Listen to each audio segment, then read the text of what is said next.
참사라는 것 자체가 그때 애도 작업이라는 얘기를 막 하면서 저는 사실은 애도 작업의 일환인 거고 그 애도는 개인적으로 자기가 돌아가신 사람 이별하기 위해서 하는 게 아니라 사회적 의뢰를 통해서 그를 잘 보내기 위한 작업이거든요. 그런데 그 사회 참사와 관련해서 우리가 어떻게 애도를 표명할 것인가 라고 하는 거는 사실은 뭐 작은 실천 하나죠.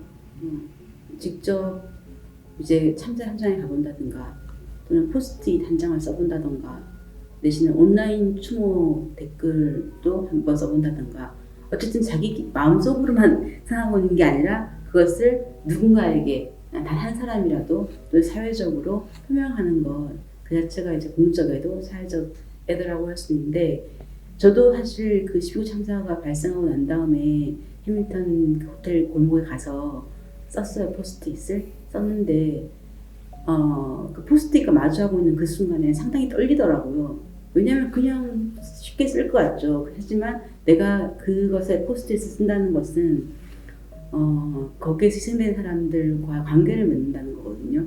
누군가 모르는 사람들이지만 죽은 이들, 사라진 이들에게 말을 걸면서 내가 무엇을 하겠다라고 약속하고 맹세를 하는 행위라고요. 굉장히 그거는 적어도 나 자신에게는 되게 중요한 의미를 갖기 때문에 내가 이걸 잘해야 되는 거죠. 그래서 무수히 많은 맹세들이 다 묶이는 거죠. 그게 이렇게 하겠다라고 하는 것을 이제 맹세하고 이렇게 하자라고 공모하고 그렇게 하는 행위들이기 때문에 그런 방식으로 이제 사회적 애도를 표명할 수 있다.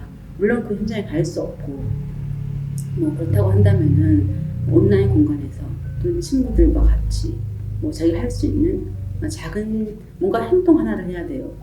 안보타적 마음속으로 슬픔만 한다고 해서 애도가 되는 게 아니라 뭔가 작은 행동 하나라도 이렇게 외화하는 거, 바깥으로 표현하는 거가 사회적 애도, 공적 애도가 아닐까라는 생각이 들고 첫 걸음으로서는 이것들을 표명해 보는 것, 사람들에게 말을 건네보는 것, 그리고 그 말을 건네기 위해서 죽은 자들과 관계를 맺어보는 것, 이런 것들이 사회적 애도의 시작이 아닐까라고 생각합니다. 우리가 이렇게 나누고 있다는 것이 선생님이 죽은 자들과의 관계 얘기하셨는데 그 죽음들을 터부시하지 않는 방법이라고 생각을 하거든요. 그래서 이 방법들을 되게 중요하다고 생각하면서도 저도 이제 작업을 해왔던 것 같은데요. 근데 약간 그 시민들을 함께 동참시킨다는 것이 되게 큰 어려움인데 저는 여기에서 너무 우리가 그 기대치를 크게 하면은 그 어려움이 더 커지는 것 같고 실패할 걸 알면서도 하는 거는 되게 중요한 것 같아요. 특히 그때 이제 큰 슬픔과 죽음을 마주하면서 모든 예술 작업이 일시 정지되고 멈춰져야 되는 사회적 분위기가 있잖아요. 그래서 당연히 저는 이제 우리가 애도하는 마음에 갖게 되는 어떤 방식들의 그것도 하나일 수 있다고 생각하는데 다른 방식들은 다 다 이렇게 거절되는 것들이 그게 되게 어렵게 하는 것 같아요. 그 진입장벽을 만드는 것 같다는 생각이 들고 관객들이 극장에 와서 이제 세월호 이야기를 실컷 웃고 떠들고 아주 그 밝았던 아이들의 모습 물론 밝지 않았던 순간들도 있지만 그런 순간들을 웃으면서 보고 기억할 수 있는 시간들을 만들고 싶다는 얘기를 하시면서 그 장기자랑이라는 작품을 만드셨거든요.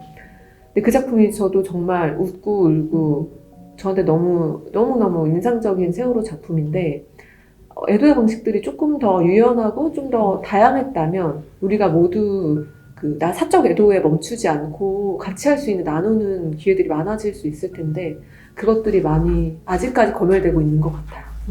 피해자에게 회복이라는 건 불가능하다. 그러니까 피해자에게 회복이라는 것은 정말 상실을 되돌리는 것인데 그건 불가능한 거잖아요. 근데 그럼에도 불구하고 피해자에게 회복을 이야기한다는 것의 의미는 그를 과거로 되돌아가게 하는 것이 아니라 그의 미래를 같이 우리가 형성해가는 것이다라는 말씀을 하셨거든요. 그러니까 우리가 공적 애도를 얘기한다는 것은 결국 그렇게 그 상실을 겪은, 고통을 겪은 이의 어떤 미래를 같이 형성해 나가기 위해서 우리가 함께 애쓰는 것이라는 생각이 드는데